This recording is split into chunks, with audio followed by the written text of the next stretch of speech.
We move on to our next speaker, which is Anita Berrizbeitia. She's a landscape theorist, a teacher, and author. She's currently professor of landscape architecture at the Harvard Graduate School of Design and chair of the Department of Landscape Architecture. Appointed in 2015, she's the 14th chair of the oldest landscape architecture department in the world and the second female to hold the position. She was born in Venezuela and has her education in landscape architecture from Caracas, Venezuela, and at Wellesley College and Harvard University Graduate School of Design. Prior to coming to Harvard University, she was the associate chair of landscape architecture at the University of Pennsylvania in the US. Anita continues to play an integral role in the renewed visibility of landscape architecture as a cultural practice. Title of her lecture is Landscape Architecture and the New Commons. Please welcome Anita.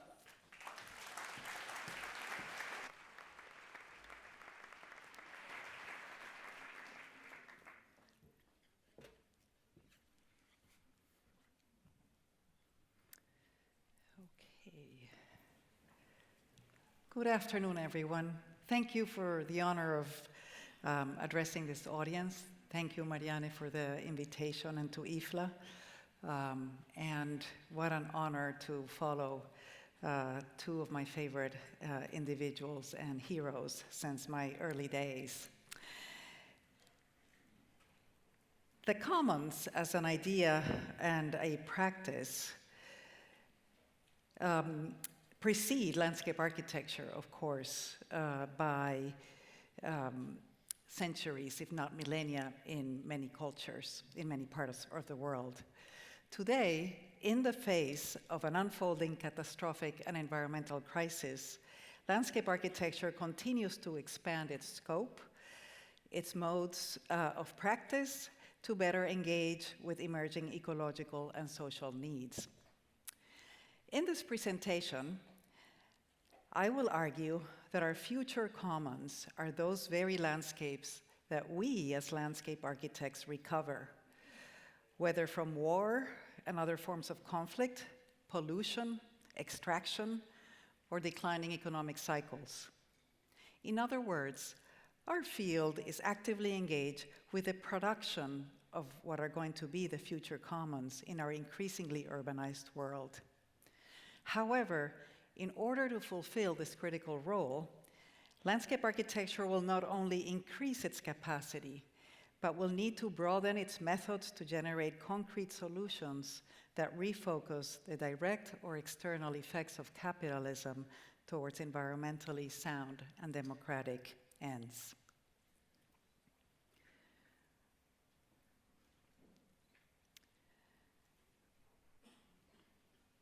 Can everybody see this? Do we need less light? You can see it also in those. To explore how the field has developed this capacity and scope since it emerged during the start of industrialization, I created this chart, which traces the evolution of landscape architecture through the 4 spheres of action that all projects in the field share: a purpose or function, a mode of production, its reception, and its representation. And I will come back to these in a moment. As you can see, the rise of the field and its continuing expansion coincides with the onset of the thermo-industrial revolution, which historians today identify as the beginning of the Anthropocene. Before going into detail about how this chart works, a few words about the commons. First, the basic definition in its traditional sense. The commons refer to land or resources belonging to or affecting the whole community. Here's a classic example. These are the Huerta irrigation canals that Catherine referred to earlier in Valencia, Spain. This is an extensive man-made system of irrigation canals built by the Moors in the 8th century, rerouting the abundant waters of the, I'm here organizing 2 slides so that I can read. Rewriting the waters of the Turia River into thousands of canals. They produced a fertile plain for crops they introduced when they settled in the region. Artichokes, citrus, strawberries, lettuces, etc. replaced wheat fields that had been cultivated by the Romans for millennia before and that had not needed irrigation. This is a constructed large-scale irrigation infrastructure that is still operative today. The water system is still managed by a tribunal of civic leaders that meet every week at the door of the cathedral and that collectively make decisions about the distribution of water to the community in an equitable and sustainable way. And while the commons emerged as an idea in pre-industrial societies, today we have expanded definitions for the commons that reflect contemporary conditions. With a classic example in the urban commons being the Metropolitan Park System in Boston by Charles Eliot and Sylvester Baxter of 1892, which entailed the transfer of properties from private ownership of lands to public lands in order to conform this regional park system for the 35 municipalities of the greater Boston metropolitan area. And at the global scale, of course, we now have global commons, a term that typically is used to describe international, supranational, and global resource domains, such as oceans, the atmosphere, outer space, and the Antarctic in particular. But they also include large-scale ecosystems such as the Amazon rainforest that provide carbon sequestration, which benefits with benefits at the global scale.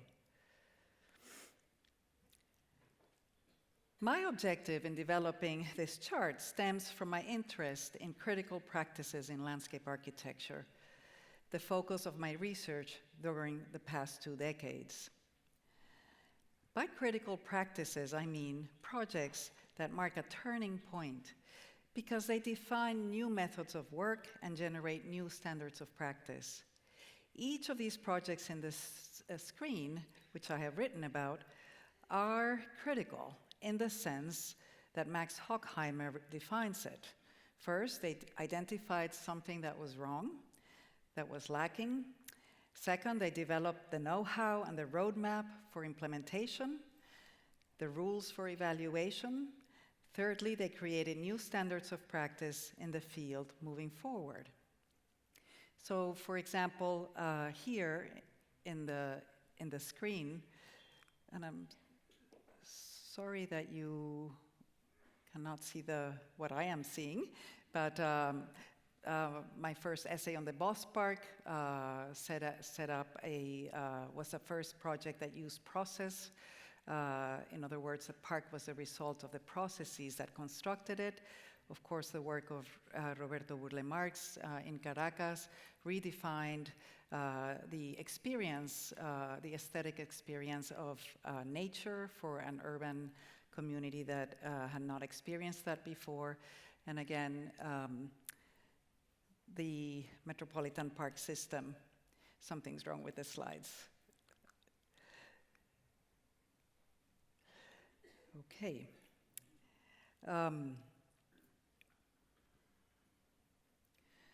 As mentioned previously, this chart is organized according to the 4 spheres of action that are common to all projects of landscape architecture.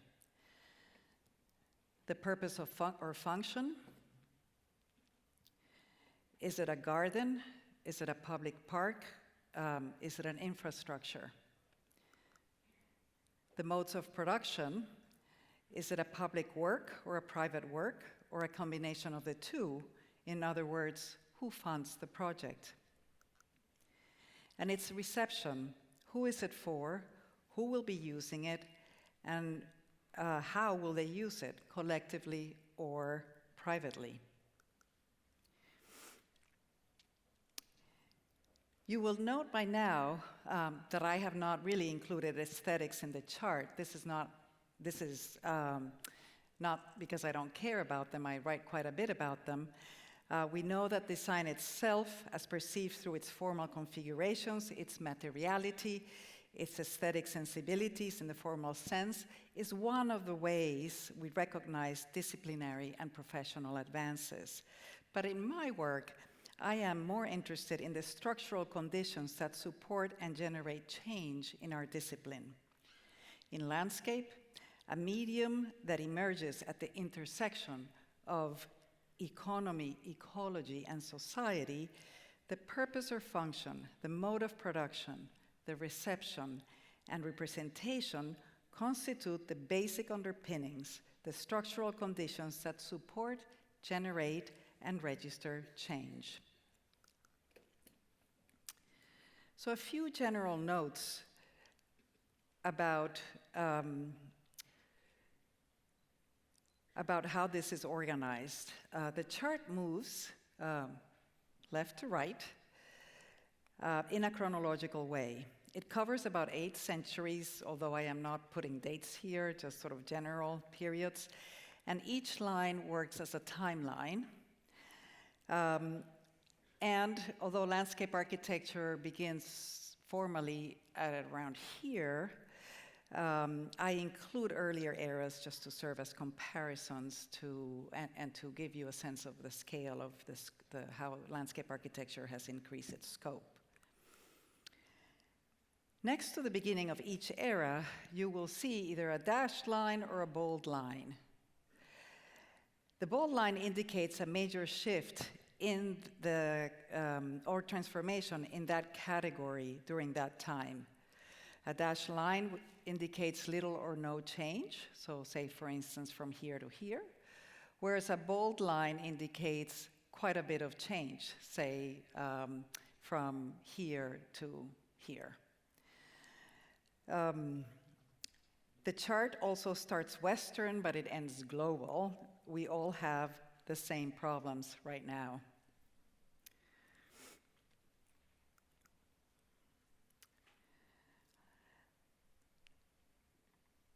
Okay.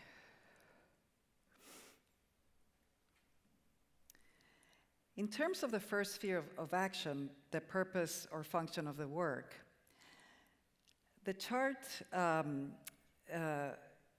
begins with, perhaps arbitrarily, the first commission type of garden, the medieval garden, and by that I mean botanical gardens for the collection, classification, and scientific study of plants, and ending in the present.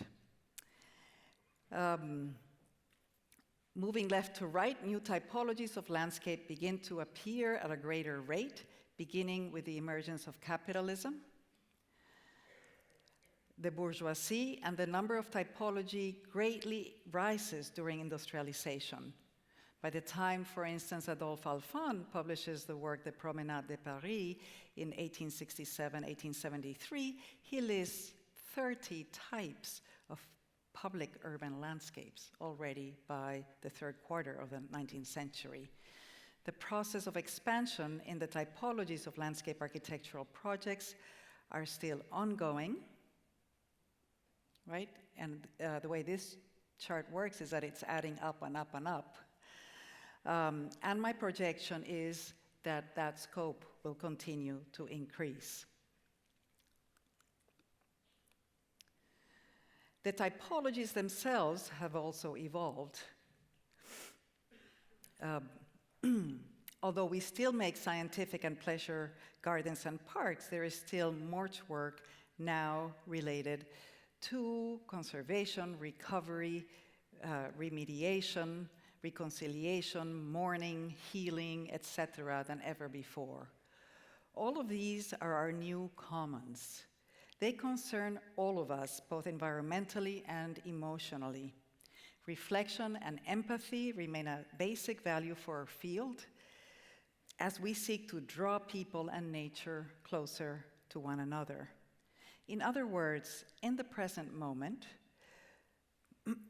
we give landscapes more things to do. we assign it more functions in our lives. This is not surprising, and here you see, for instance, on the left, a park outside of Caracas, Venezuela, which was reclaimed from an old coffee plantation. Here, of course, in the center, you see Peter Latz's Landschaftspark Duisburg Nord, reclaimed from an old steel factory. And on the right, you see the National Memorial for Peace and Justice by Mass Design Group in Montgomery, Alabama, that recognizes the racial terror lynchings in the United States between Reconstruction and the Second World War. This is just a very small example, but shows you the evolution of our field. And as I said before, we assign more functions to landscape to address the conditions of our lives. This is not surprising. Overlaid on the chart are three curves: the rise in population growth, the rise in urban population growth, and the rise of species extinction. All of which, of course, coincide as well with the expansion of the scope of landscape architecture.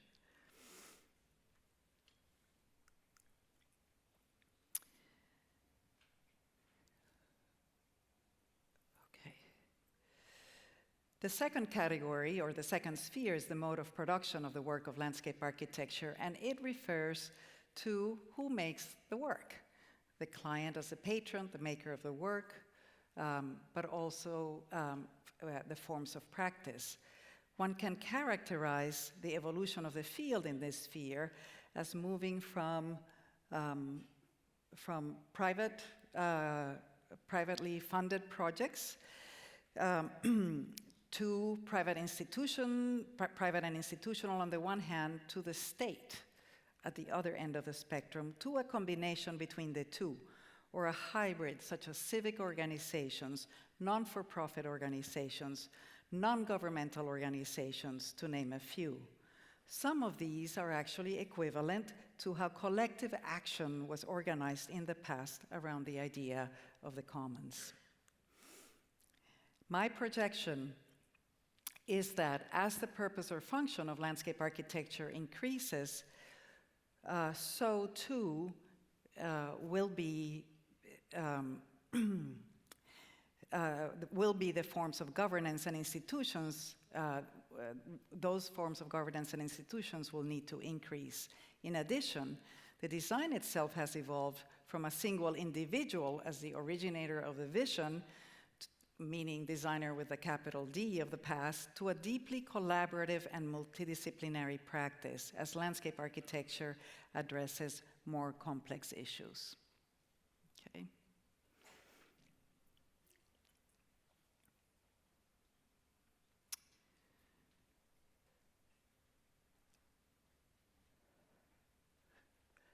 Of note here is the intersection or the convergence of two additional lines in the graph. The horizontal line at the top, which indicates the beginning of the thermo-industrial revolution, more or less with industrialization, and of course the projection here of the beginning of the industrial era, which is when landscape architecture as a professional field emerges. It also, coincidentally, at this time, the category of the public emerges as a category of society, with rights to healthy living conditions, to recreation, to fresh air, and to convene and discuss these ideas in a public way. That is, landscape architecture emerges as a field to serve both society and the environment. This remains the case to this day, and as activism around landscape continues to grow and needs to continue to grow, I hope we see many forms of production in the landscape.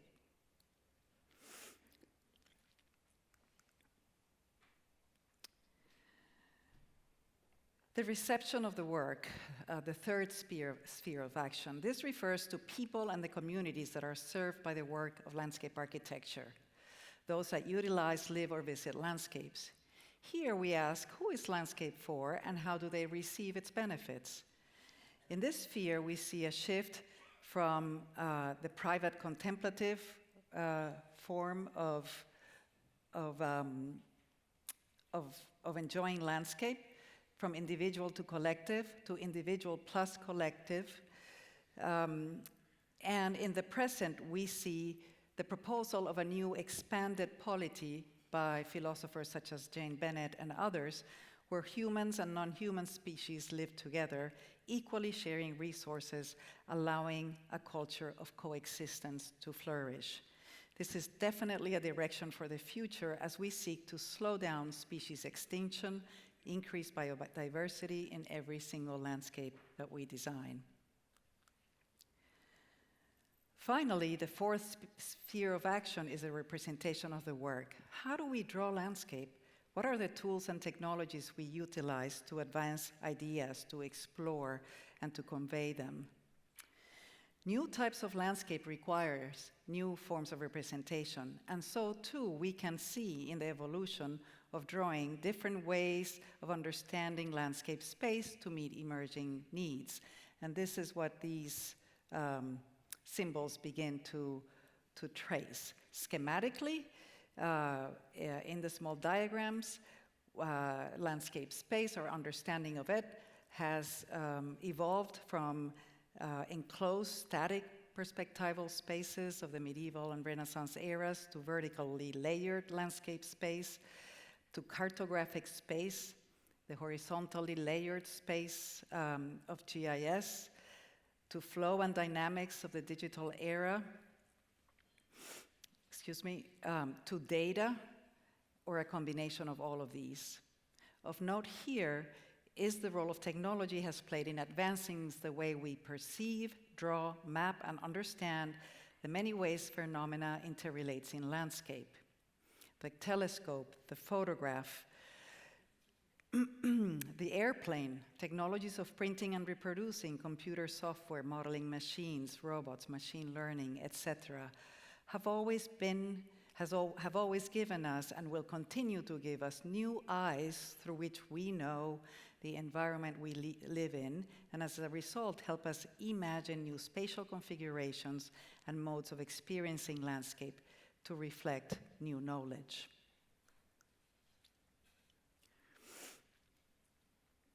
And here you see what I mean by how we have changed the way we perceive landscape, and at the same time, as a result, produce landscapes with very different spatial configurations.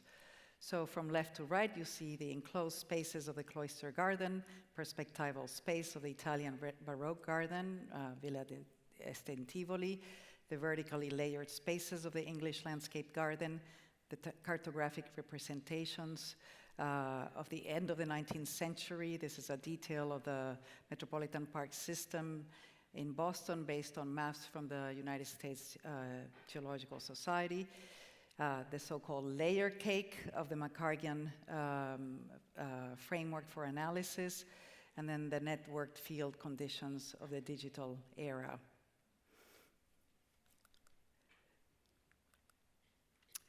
And finally, we also use data right now that integrates into all scales of analysis and decision making. Sorry,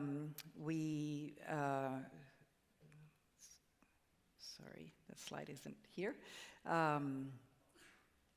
And in my work that I do especially in places like Mexico, Costa Rica, Chile, etc., other places in Latin America, data becomes increasingly important to demonstrate to them how they need to organize sites that are especially vulnerable to risk, that need to be placed into a regime of conservation, to communicate this to the people.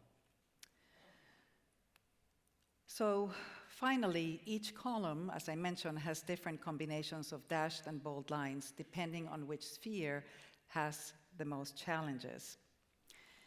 So for instance, in the modern period, we have, so I am referring now to these little lines, In the modern period, we have that there are breaks with previous practices twice, here and here. And whereas in the other periods, we have places where things are more business as usual. So these are the great moments of invention and innovation in our field. The rise of the public sphere, of industrialization, the invention of conservation, and the proliferation of new technologies provoke broad changes across all spheres of production. It does not surprise that the representation has consistent bold lines across the timeline, as it is a responsive medium constantly innovating for more accurate ways of representing reality and communicating to the public. One last comment is that although the four spheres are presented as separate, they clearly are not. I like to think of them as each being an interface for at least one other of the spheres. For example, representation works as an interface between function and reception, whereas function works as an interface between people and nature, or reception and production, forming the dynamic economy, environment, society from which landscape emerges.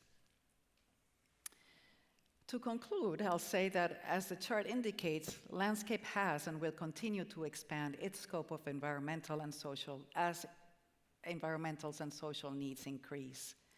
However, it is not so clear that there will be funding to match these needs, or the political will to make it happen given the projections on resource scarcity, on the lack of space, on greater number of migrations, and on risks generally. In other words, while the chart is celebratory, even hopeful, it also raises the question, have the resources that enable landscape also increased? And will they continue to increase at the rate that will be necessary to meet the need? This is, of course, an open question. It remains to be seen, and most probably will be uneven throughout the world. But one thing remains certain, that landscape will increasingly be the space where the conflicts between the interests of the few versus the need of the many are registered and negotiated.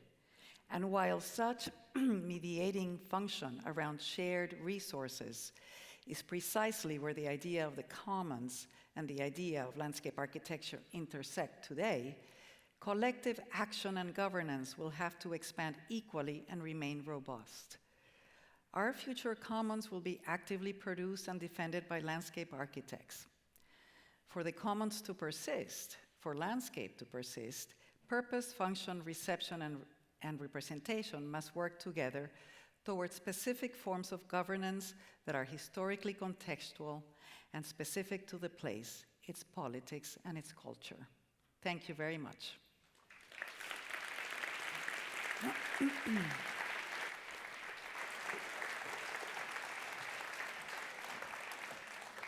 Thank you, Anita, to guide us through evolution of landscape architecture and to make a chart to both with history and the complexity that's keep on being even more complex, which is really part of the world we are living in every day.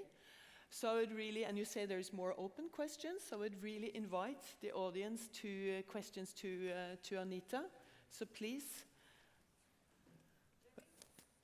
Yes, wait just for a microphone coming to a place near you very soon. Elise will help you. And please also, when you get the microphone, if you can stand up, then we will have the beautiful film of you as well. Thank you, Anita, for very, I would say, informative and I would say innovative speech.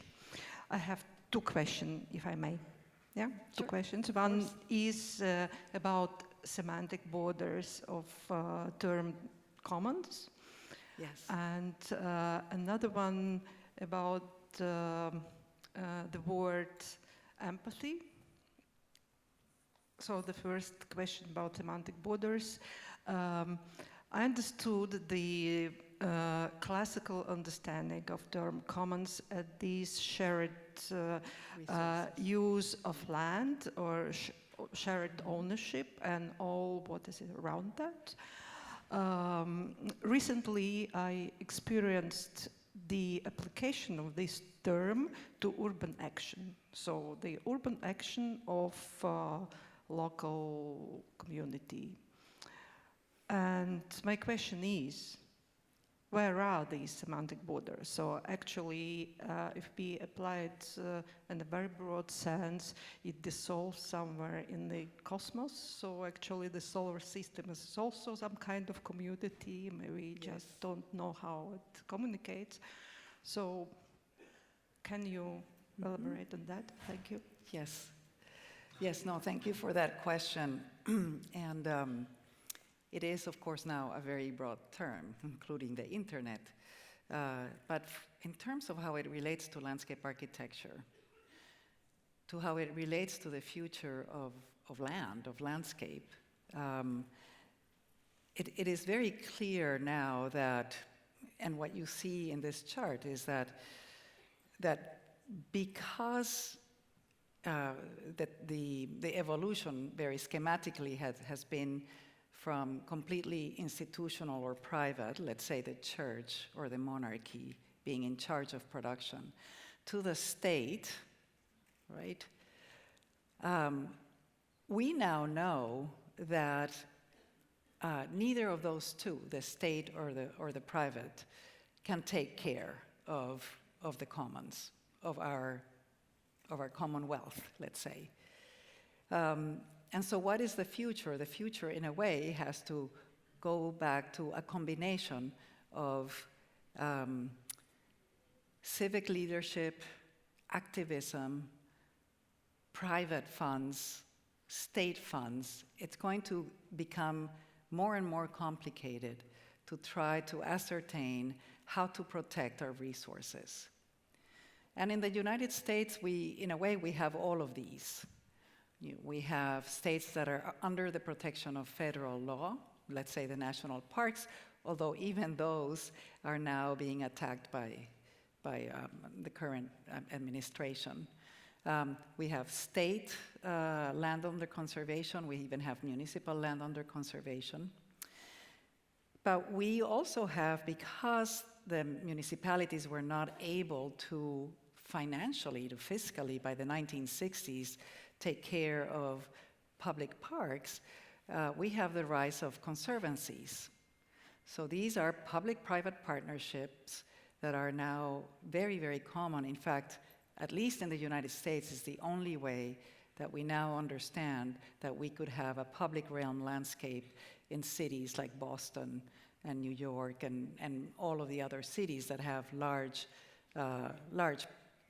parks that were done, or metropolitan park systems that were created at the end of the 19th century. So initially, it was understood that the state could take care of that. Half a century down the road, it was very clear it was not possible, so new forms of private and public partnerships needed to be invented. And that movement has expanded more and more into different forms of activism. So now neighborhoods have organizations that do this. In other words, the pendulum is swinging to put the pressure on the individual and the neighborhood and on activism to connect it to the question that was brought here before. We will all have to be in charge of this. Like it used to be in the old times, millennia ago, where you had the elders taking care. But now it's going to be all of us that are going to have to be politically active to save our Commonwealth. And one more difference, whereas millennia ago these were, let's say, given resources, now my point is we have to produce them because we're recovering them from war or from industry or abandoned lands, etc. Okay, thank you very much. I think it doesn't work anymore. So my question was about the empathy. So yesterday, this word is also in my vocabulary, and yesterday we had sharp discussion about that, and if I applied the word empathy to our work and to a bit metaphoric use of empathic cities. So we have resilient cities, we have sustainable cities, so on. So I started to speak about empathic cities, and I got so interesting reply that it is more psychological realm. Can you please explain how you understand Empathy. application of empathy Yes. to landscape architects' work and to Yes. landscape architects and to commons at all? Thank you. Yeah, yes, no, very important. So who do we design for? And we are increasingly going to be designed for people that are very different from us. Migrants, they have a life experience that very few people that are educated as landscape architects have had. We have to acknowledge this. And so how do you put yourself on their shoes? And how do you not replicate what you have been trained to do, but invent something for them? So that is one, but also we have to design for species now that communicate to us with a different form of language, right? The language of ecology, the language, if you are designing for a species that is endangered, what do you do? And that is a form of empathy, because you are designing according to a very different set of criteria.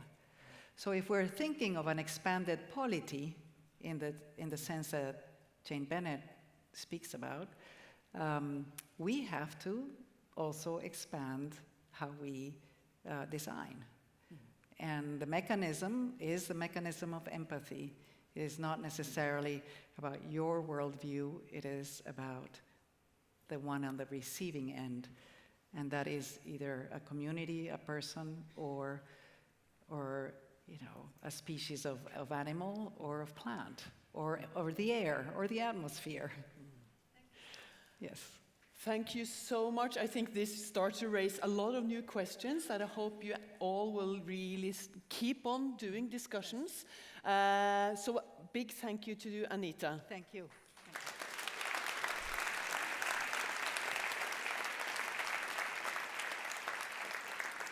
The last speaker in this plenary session is